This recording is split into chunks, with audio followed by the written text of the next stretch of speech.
संसद के मॉनसून सत्र में कोरोना की दस्तक। बीजेपी सांसद मीनाक्षी लेखी समेत 17 सांसदों को कोरोना।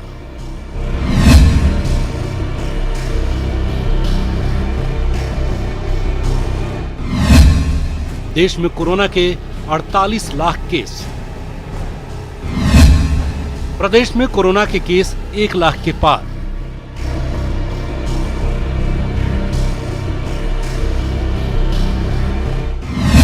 पीएम मोदी का मंत्र, जब तक दवाई नहीं तब तक ढिलाई नहीं। पीएम ने कहा 2 गज की दूरी, मास्क है जरूरी।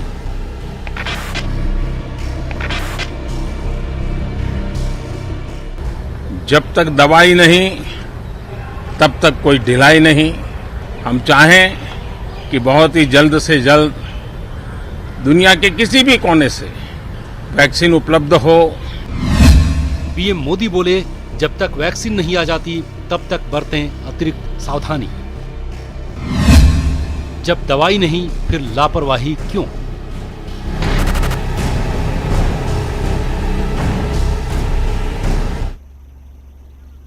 नमस्कार, प्राइम डिबेट में आप सभी दर्शकों का स्वागत है। आपके साथ मैं हूं आसिफ खान। देश में अनलॉक के साथ कोरोना की रफ्तार बेकाबू हो चुकी है। देश में कोरोना के 48 लाख केस सामने आ चुके हैं, जबकि मरुधरा में भी कोरोना के संक्रमण 1 लाख के पार जा चुके हैं। लेकिन लोग कोरोना से बचाव के लिए गाइडलाइन का पालन नहीं कर रहे। ऐसे में बड़ा सवाल उठता है कि जब दवाई नहीं है तो लापरवाही क्यों बरती जा रही है। इस पर चर्चा करेंगे। चर्चा करने के लिए गेस्ट पैनल हमारे साथ जुड़ चुका है। लेकिन चर्चा शुरू करने से पहले प्राइम सवाल, क्या अनलॉक में लापरवाही पड़ रही है महंगी?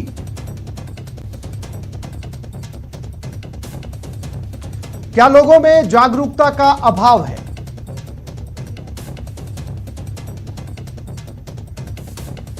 और अंतिम और बहुत महत्वपूर्ण सवाल, क्या दोबारा सख्ती करने से रुकेगी कोरोना की रफ्तार?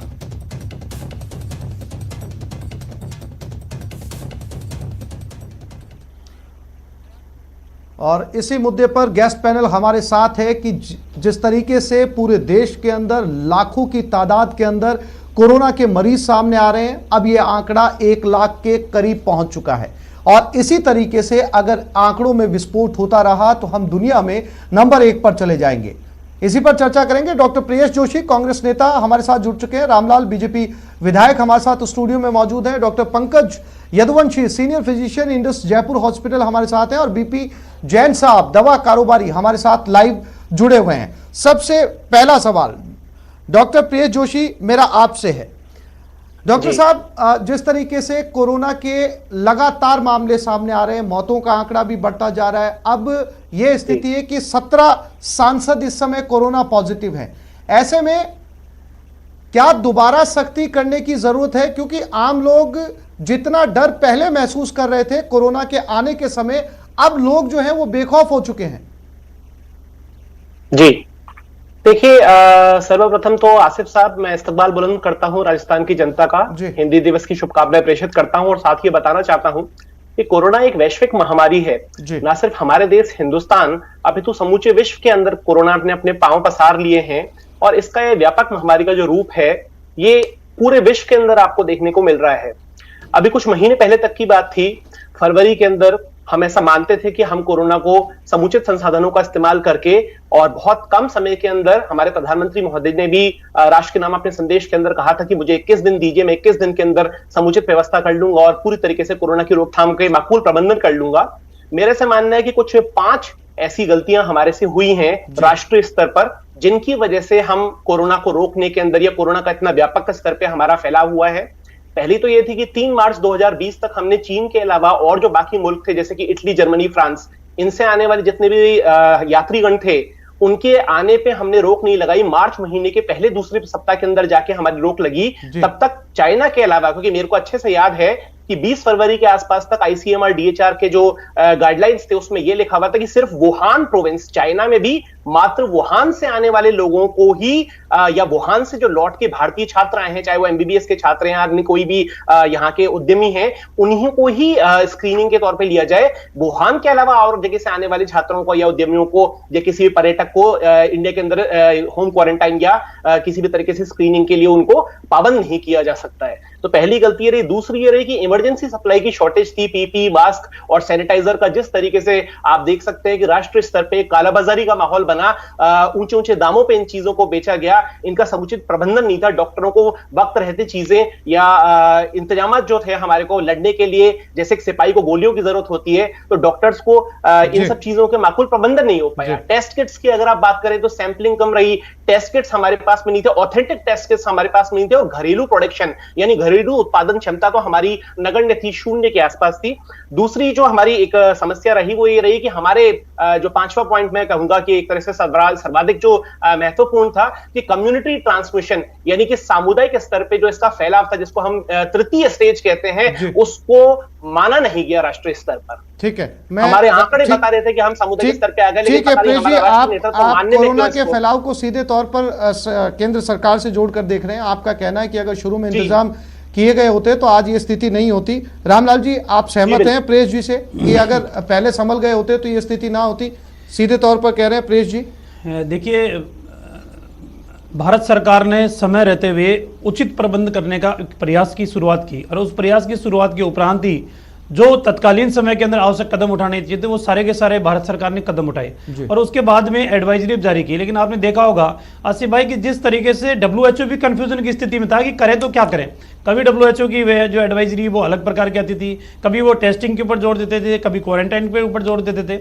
लेकिन धीरे धीरे भारत की सरकार के सामने जो परिस्थितियां सामने आई उन परिस्थितियों के अनुसार उन्होंने कदम उठाते शुरू चलती गई। लेकिन राजस्थान के अंदर अगर मैं बात करना चाहूंगा आसिफ भाई, तो राजस्थान के अंदर उस समय बजट सत्र चल रहा था और बजट सत्र के अंदर हमारे नेता प्रतिपक्ष ने खड़े होकर कहा कि राजस्थान सरकार को जो कोई कदम उठाने हैं वो कदम उठाए। हम प्रतिपक्ष के नाते हम इस कोरोना की लड़ाई को मिलकर लड़ेंगे और मिलकर इस कोरोना की लड़ाई को हराने का काम करेंगे। और इसके लिए राजस्थान सरकार को अगर नियमों से बाहर जाकर भी निर्णय करने पड़े तो वो सरकार निर्णय करे, हम उसके साथ में, उससे बाहर नहीं है। लेकिन आज जिस तरीके से आपने देखा होगा आसिफ भाई कि उस समय जिस समय इस कोरोना की शुरुआती वो दिल्ली थी या तो या बॉम्बे के अंदर संक्रमित लोग ज्यादा पाए गए थे। लेकिन धीरे धीरे लॉकडाउन हुआ, लॉकडाउन के बाद के अंदर लॉकडाउन की अवधि बढ़ी, अवधि बढ़ने के बाद में अनलॉकडाउन हुआ और अनलॉकडाउन के बाद में अन्य प्रदेशों के अंदर जो कोरोना फैला है वो उन्हीं के माध्यम से फैला है। राजस्थान के अंदर भी कोरोना अगर फैला है तो कोई महाराष्ट्र से आया हुआ है या कोई मध्य प्रदेश से आया हुआ है, जो बाहर से आया हुआ है, उनकी टेस्टिंग समय के ऊपर नहीं हो पाई या टेस्टिंग समय के ऊपर हो पाई तो उन्हीं की हो पाई जो प्रशासन के सामने आ पाए। ऐसे लोग भी हैं जो सीधे के सीधे बिना किसी प्रशासनिक सूचना के सीधे अपने गाँव में आ गए और गाँव में आके उन्होंने ना टेस्टिंग कराई ना क्वारंटाइन रहे। और आज हालात ये बने कि कुछ चंद शहरों के अंदर, भीलवाड़ा के अंदर शुरुआत हुई, झुंझुनू के अंदर हुई, फिर उसके बाद में जोधपुर के अंदर हुई, उदयपुर के अंदर हुई, जयपुर के अंदर हुई। लेकिन आज ये शहरों से बाहर निकलकर ये कोरोना अब गांवों तक फैल चुका है। जयपुर जिले के आसपास देखें तो जयपुर जिले के अंदर भी अगर एक विधानसभा का अगर आप देखोगे तो 50 से लेकर 100 संक्रमित कोरोना पॉजिटिव के लोग अब वहां निकलने शुरू हो चुके हैं। तो अगर इसको समय रहते हम नहीं रोक पाए, और आज फिर मैं आपके चैनल के माध्यम से कहना चाहूंगा सरकार को जो कदम उठाने हैं वो कदम उठाए, चाहे सरकार को लॉकडाउन करना हो, अल्प लॉकडाउन करना हो, एक एरिया विशेष के अंदर लॉकडाउन करना हो, आधे दिन का लॉकडाउन करना, जो कुछ करना हो सरकार को वो कदम उठाए। अगर समय रहते नहीं चाहते तो बहुत बड़ा नुकसान समाज का होगा जिसको सरकार रोक भी नहीं पाएगी। ठीक है, मैं एक बार प्रेस जी फिर से आपके पास आऊंगा, लेकिन उससे पहले बीपी जैन साहब हमारे साथ जुड़े हुए हैं। जैन साहब, अब पूरी दुनिया की उम्मीद जो है वो वैक्सीन पर टिकी हुई है, चूंकि आप दवा कारोबारी हैं और सरकार की तरफ से भी कहा गया है कि जब तक दवाई नहीं है तब तक ढिलाई ना बरती जाए। अब वैक्सीन इतनी ज्यादा जरूरी हो चुकी है, आप इसे रामबाण कह सकते हैं कि अब जो कम्युनिटी स्प्रेडिंग हो चुकी है, जिस तरीके से कोरोना फैल चुका है, मरीजों की तादाद बढ़ती जा रही है, अब सिर्फ और सिर्फ इसको वैक्सीन कंट्रोल किया जा सकता है। क्योंकि शुरुआत में जो लोगों में खौफ था वो अब सड़कों पर नजर नहीं आता। जितने ज्यादा तादाद में मरीज बढ़ते जा रहे हैं उतनी ज्यादा तादाद में लोग सड़कों पर निकलते जा रहे हैं, तो ऐसे रुकना तो बहुत मुश्किल है। जी, ऐसा है सर, वैक्सीन का एक पूरा प्रोटोकॉल होता है। एक हर कंपनी इस पर रिसर्च करती है, बड़ी बड़ी कंपनियां करती है। प्रॉब्लम क्या है वैक्सीन में कि पूरा 1 साल तो ट्रायल्स में जाता है। ट्रायल्स में जाता है, सपोज करो एक भी पेशेंट को कुछ हो गया है ना, तो वो कंपनी पे ब्लेम हो जाता है। कंपनी पे ब्लेम इतना होता है कि वो कंपनी डूब जाती है, समझ गए आप। इंटरनेशनल नॉर्म्स अलग है। तो वैक्सीन का एक टाइम पीरियड होता है, जब तक कि वो प्रूफ नहीं हो जाता पूरा कि उसके सारे साइड इफेक्ट्स वगैरह, तब तक वैक्सीन आप लॉन्च नहीं कर सकते। This is the problem for the company, समझ गए आप। तो ये एक जेन्युइनली प्रॉब्लम आ रही है हर कंपनी को, बड़ी बड़ी कंपनी को। ऐसा नहीं है कि वो लाना नहीं चाहते, लाना चाहते हैं। ट्रायल्स हो रही है, बहुत सारी ट्रायल्स हो रही हैं, बट नॉर्म्स ऐसे हैं। तो आसिफ साहब, इसमें थोड़ा सा वेट तो करना ही पड़ेगा। ठीक है जैन साहब, लेकिन आप कह रहे हैं कि इसका एक प्रोटोकॉल होता है, लेकिन विदेश के अंदर जिन रशिया ने दवाई बना ली, उसका ट्रायल शुरू हो चुका है। रशिया की रूस की दवाई को 6 से 7 देश जो है अपने यहाँ पे ट्रायल कर रहे हैं, तो उन्होंने भी तो इसका प्रोटोकॉल पूरा किया होगा ना। इस प्रोटोकॉल से वो गुजरी होंगी, नॉर्म्स को पूरा किया होगा, तब जाकर उन्होंने ट्रायल के लिए अपनी दवाई बाजार में उतारी है। तो तब भी सर अभी तक अप्रूवल नहीं मिला ना उनको। अप्रूवल अभी कहां मिला? उन्होंने ट्रायल किया, रशिया में किया, ठीक है, पेशेंट सही हो, लेकिन सपोज करो एक भी पेशेंट की डेथ होती है ड्यू टू वैक्सीनेशन, तो उसका जो वहां की कोर्ट है जो उसको ब्लेम करती है, तो वो कंपनी का इतना हट जाना होता है कि कंपनी बंद करनी पड़ती है। आपको पता है कि रेनबैक्सी के साथ क्या हुआ था? रेनबैक्सी के साथ भी यही हुआ था कि कुछ एक छोटी सी गलती भी नहीं होनी चाहिए। वैक्सीनेशन का मतलब है वैक्सीन कोई भी निकालेगा, उसके साइड इफेक्ट को भी देखा जाएगा, थेरेपेटिक इंडेक्स को देखा जाएगा, तभी वैक्सीन लॉन्च होगी। पेशेंस रखिए, हो सकता है 2-3 महीने और लगे, 6 महीने लगे, बट आएगी तो सही। और वैक्सीन ही एक उपाय है, क्योंकि ये वायरस का स्टिल हम प्लेसिबो पे ट्राई कर रहे हैं। हम ये ड्रग ले लेंगे, कभी इसमें ये ले, सिम्प्टोमेटिक है, सिम्प्टोमेटिक सब चल रहा है। वैक्सीन ही एक ऐसा उपाय है जिसके जरिए इस बीमारी पर काबू पाया जा सकता है। डॉक्टर पंकज यदुवंशी, आपने देखा कि इस समय चाहे स्टेट की बात कर लें, चाहे देश की बात कर लें, मामले रुक नहीं रहे हैं, लगातार बढ़ते जा रहे हैं। और जैन साहब ने कहा कि दवाइयों का इंतजार करना चाहिए क्योंकि अब एकमात्र उपाय यही बचा है। ऐसे लोगों से आप क्या कहना चाहेंगे डॉक्टर पंकज, जो अब इस समय इस बीमारी को बहुत ज्यादा लाइटली ले रहे हैं, सड़कों पर ज्यादा तादाद में निकल रहे हैं, बाजारों के अंदर बहुत ज्यादा भीड़ है और ये स्प्रेड लगातार होता जा रहा है। इस बात से अंदाजा लगाया जा सकता है कि जब पहले कम भीड़ थी, मरीज कम मिल रहे थे, मौतें कम हो रही थी, अब जैसे जैसे अनलॉक पूरे देश में हो चुका है, करोड़ों लोग बाजारों में हैं, सड़कों पे हैं, अलग अलग शहरों में, जिलों में, और उतनी ही तादाद के अंदर कोरोना पॉजिटिव मरीजों की संख्या रोज सामने आ रही है। डॉक्टर पंकज जी, मेरा इस बारे में मानना है कि देखिए, सरकार अपना पूरा अच्छा काम कर रही है, एडमिनिस्ट्रेशन अपना पूरा काम अच्छी तरह कर रहा है, डॉक्टर्स, हेल्थ वर्कर्स सब अपना अपनी तरफ से पूरी जी जान झोंक रखी है। अब सारी बारी है जनता की, अब गेंद जनता के पाले में। अब जनता को सोचना होगा कि कॉलर ट्यून लगाओ तो उसमें आता है कि 2 गज की दूरी, मास्क लगाएं। आप एक चीज़ को बार बार बोला जा रहा है, फिर भी उस चीज़ को लोग नहीं मान रहे।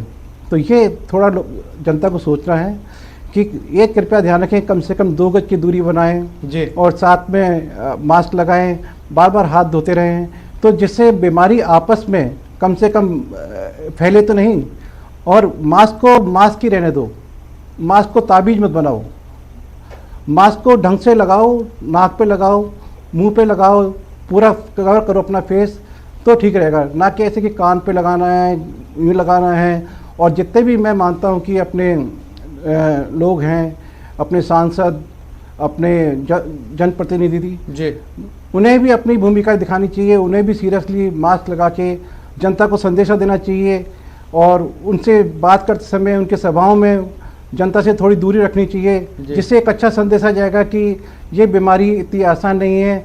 आप भगवान के लिए 6 महीने के लिए, या जब तक वैक्सीन नहीं आती, जब तक ये सारी चीज़ें भूल जाइए कि ये मेरा रिश्तेदार है, इसके कोरोना नहीं होगा। रामलाल जी, कितना प्रैक्टिकली ये मुश्किल है आप लोगों के लिए जब आप पब्लिक मीटिंग्स में जाते हैं, चुनाव के दौरान जनता के बीच में जाते हैं या उनकी समस्याओं को सुनने के लिए जाते हैं? तो डॉक्टर साहब ने ठीक कहा कि अगर आप एग्जाम्पल सेट नहीं करेंगे, लेकिन देखा ये जाता है कि जब आप भीड़ में जाते हैं, जनता के बीच में जाते हैं, पब्लिक मीटिंग करते हैं, और ऐसे बहुत सारे मामले राष्ट्रीय स्तर पर सामने आए कि बहुत सारे नेता जो है पब्लिक मीटिंग करके लौटे हैं और पॉजिटिव पाए गए हैं। ऐसे में कोई आपको भी एक मैसेज देना चाहिए जनता को जब पब्लिक मीटिंग में होते हैं? देखिए आसिफ भाई, मुझे ये कहने में कहीं कोई अतिशयोक्ति नहीं है कि जनता अब इस कोरोना बीमारी के प्रति लापरवाह हो चुकी है। जब लॉकडाउन हुआ था, उस लॉकडाउन के दौरान एक जनता के मन में एक डर बैठ चुका था कि बीमारी बहुत ज़्यादा गंभीर है। लेकिन अब अनलॉकडाउन होने के बाद में जिस तरीके से कार्यक्रमों के अंदर हो या अपने व्यापार की दृष्टि से ले लो या दुकानदारी की दृष्टि से ले लो, पुलिस का कोई कांस्टेबल बाजार से गुजरता है तो वो मास्क उठा के फिर लगाएंगे, नहीं तो उसको आदत में डालने का काम नहीं करेंगे। तो मेरे ख्याल से ये लापरवाही है, और ये लापरवाही मुझे जो लगता है वो आने वाले समय के अंदर बहुत भारी पड़ेगी, सबको भारी पड़ेगी। मेरा मानना यह है कि आज जो हालात बन चुके हैं उन हालातों को मैं बयां करूं, क्योंकि मैं एक जनप्रतिनिधि हूं और मेरे सामने अगर कोई व्यक्ति आता है, और मैंने कई उदाहरण ऐसे हैं कि जो जनता का नुमाइंदा मेरे पास आया, कहा कि साहब हमारा ये बीमार पेशेंट है और इसको वेंटिलेटर की आवश्यकता है। 5 हॉस्पिटलों में बात करने के बाद 6ठे हॉस्पिटल के अंदर वेंटिलेटर मिल रहा है। तो आप ये मान के चलो कि वेंटिलेटर आईसीयू तो इस समय फुल है और अब बेड मिलना भी मुश्किल है। और यदि इसी स्पीड से अगर ये कोरोना बढ़ता गया तो आप मानकर चलना कि जो अमेरिका और इटली के अंदर जो वीडियो सोशल मीडिया के ऊपर हम सब ने देखे हैं, वो इस राजस्थान के अंदर, हिंदुस्तान के अंदर भी हम सबको देखने को मिलेंगे।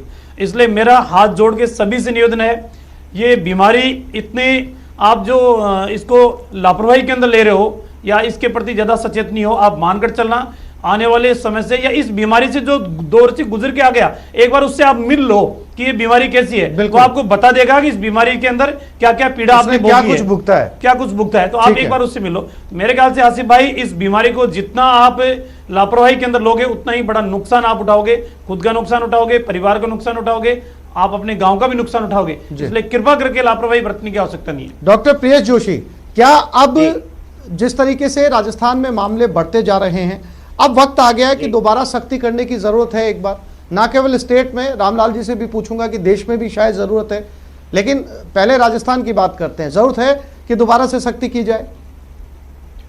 जी बिल्कुल, मैं आपकी बात से इत्तेफाक रखता हूं आसिफ साहब। बात यह है कि देखिए, सत्ता, प्रशासन और जनता तीनों की संयुक्त भागीदारी से ही, तीनों की एकजुटता से ही हम इस वैश्विक महामारी का सामना कर सकते हैं। अगर हम ऐसा माने कि चिकित्सक बंधु जो हमारे हैं, सरकार है या प्रशासनिक अधिकारी जो हैं, उनके प्रयासों से ही हम इस लड़ाई को जीत लेंगे, तो मेरा मानना है कि ये मानना हमारी बड़ी भूल होगी, ये नाकाफी है। जनता की प्रतिबद्धता जो है, जनता की एकजुटता जो है, उसी से ही हम इस बीमारी को हरा पाएंगे। तो सरकार, देखिए मैं आपको बताना चाहता हूं कि हेल्थ जो होता है, स्वास्थ्य जो होता है, वो हमारे संविधान के हिसाब से एक राज्य स्तरीय इशू होता है, मुद्दा होता है। इसका मतलब यह है कि जो केंद्र सरकार है, जो भारत सरकार है, वो स्वास्थ्य संबंधी किसी भी योजना के क्रियान्वयन के लिए उसकी मॉनिटरिंग कर सकती है, उसके लिए दिशा निर्देश जारी कर सकती है, लेकिन उसको अमलीजामा पहनाना, उसका सफल क्रियान्वयन करना राज्य स्तर पे, ये हर राज्य सरकार का काम होता है। और इसी कारण हमारा जो स्वास्थ्य सेवाओं का ढांचा होगा, वो महाराष्ट्र से, पंजाब से, हर दूसरे स्टेट से, हर दूसरे राज्य से अलग होगा। तो हर राज्य सरकार दूसरी राज्य सरकार से अलग तरीके से काम करेगी। इसके अंदर उनके पास इस बात की हिमायत कर रहे हैं कि अगर सरकार इस मामले में सख्ती दिखाए तो काफी कुछ किया जा सकता है। मेरा सवाल आपसे भी है कि जब शुरुआती दौर में लॉकडाउन लगा था, प्रधानमंत्री ने उस लॉकडाउन की घोषणा की थी, आपको पता होगा उस समय जो पॉजिटिव आंकड़े आ रहे थे उनकी तादाद बहुत कम थी, और फिर वो लंबा लॉकडाउन चला, रेलवेज बंद थे, बसेस बंद थी, प्लेन्स बंद थे, और आंकड़े बहुत कम थे। पॉजिटिव आ रहे थे लेकिन आंकड़े बहुत कम थे। अब जब अनलॉक के बाद में आंकड़े बेतहाशा बढ़ चुके हैं, तो एक बार फिर से केंद्र सरकार को लॉकडाउन की तरफ जाना चाहिए। देखिए असी भाई, वास्तविकता ये है कि अगर उस समय तत्कालीन समय में अब लॉकडाउन नहीं करते तो ये जो आज आंकड़े हैं, ये कई महीनों पहले भी आंकड़े आ जाते।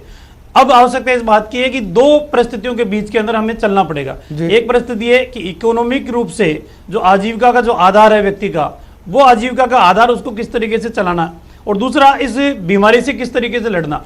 इन दोनों के बीच की एक मध्य रास्ता हम सबको निकालना पड़ेगा। और इस रास्ते के अंदर जो उचित सरकार को लगता है कि आप इतने वर्करों के साथ आप काम भी कर सकते हो, साथ के अंदर आपको इतना समय लॉकडाउन के अंदर भी रहना पड़ेगा, बीमारी से बचना पड़ेगा, एक मध्यम रास्ता निकालने की आवश्यकता है। और उस रास्ते को भी कठोरता के साथ उसकी पालना हो, वो नितांत आवश्यक है। और यदि आप जीवन बचाने के लिए हम सब कुछ करते हैं, और ये अगर जीवन ही नहीं बचा तो हम किसके लिए करेंगे। इसलिए इस जीवन को बचाने के लिए जो आवश्यक कदम है सरकार को उठाने चाहिए, और उसके तहत जो भी मेडिकल एडवाइजरी के आधार के ऊपर हो, चाहे प्रशासनिक एडवाइजरी के आधार पर उन एडवाइजरी के आधार के ऊपर निर्णय लेने की आवश्यकता है। बीपी जैन साहब हमारे साथ लगातार बने हुए हैं।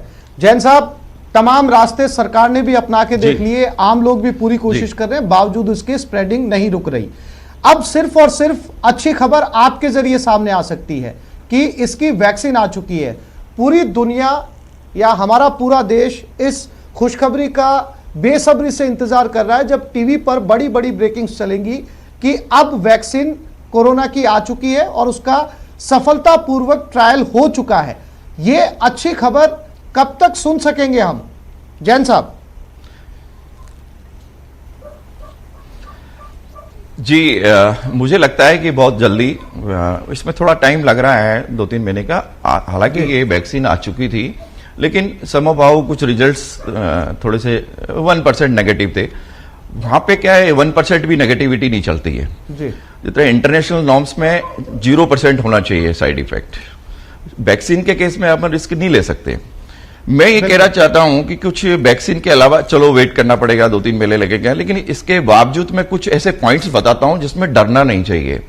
हम कहते हैं कि ये सब पॉलिटिक्स चलती रहेगी जी। अब देखो, सेंट्रल गवर्नमेंट भी अपने हिसाब से काम कर रही है, राजस्थान गवर्नमेंट भी बहुत अच्छे तरीके से काम कर रही है। देखो, इसमें मैं पॉलिटिक्स में नहीं जाना चाहता, लेकिन फिर भी मैं कहना चाह रहा हूं कि राजस्थान गवर्नमेंट का काम बहुत बढ़िया किया उन्होंने, ठीक है। लेकिन कुछ चीजें मेरे सजेस्ट करना चाहता हूं सर। सजेशन मैं ये चला चाहता हूं कि ये वेंटिलेटर का इश्यू चलता है, वेंटिलेटर की इतनी आवश्यकता नहीं है ना। ये पेपर में आता है वेंटिलेटर यहां पड़े हैं, काम नहीं था। मैं कहता हूं बाईपेप मशीन है जो कि बहुत अल्टरनेटिव है, ऑक्सीजन की एक ऑक्सीजन ही है जो बचा पाएगी पेशेंट को। बिल्कुल बिल्कुल बिल्कुल। जो है गवर्नमेंट उस पर एक्शन ले, अच्छा प्रोडक्शन दे, तो ऑक्सीजन ही हमारा सबसे बड़ा हथियार होगा आने वाले समय में। और बिल्कुल जैन साहब, और हम भी अपने जांचें हो रही हैं, जांचों में क्या है कि कोई पॉजिटिव आ रहा है, कोई नेगेटिव आ रहा है। प्रधानमंत्री ने आज जो कुछ कहा है कि जब तक दवाई नहीं आती है तब तक ढिलाई मत बरतिए, 2 गज की दूरी रखिए, मास्क पहन के निकलिए और खुद भी बचिए और अपने रिश्तेदारों को, पड़ोसियों को, अपने समाज को भी इसमें बचाना बहुत जरूरी है। और उम्मीद करते हैं कि बहुत जल्द ये अच्छी खबर सामने आएगी कि कोरोना की वैक्सीन आ चुकी है। लेकिन तब तक अपना ख्याल रखिए, दूसरों का ख्याल रखिए। आप सभी मेहमानों का इस डिबेट में जुड़ने के लिए बहुत बहुत शुक्रिया। नमस्कार।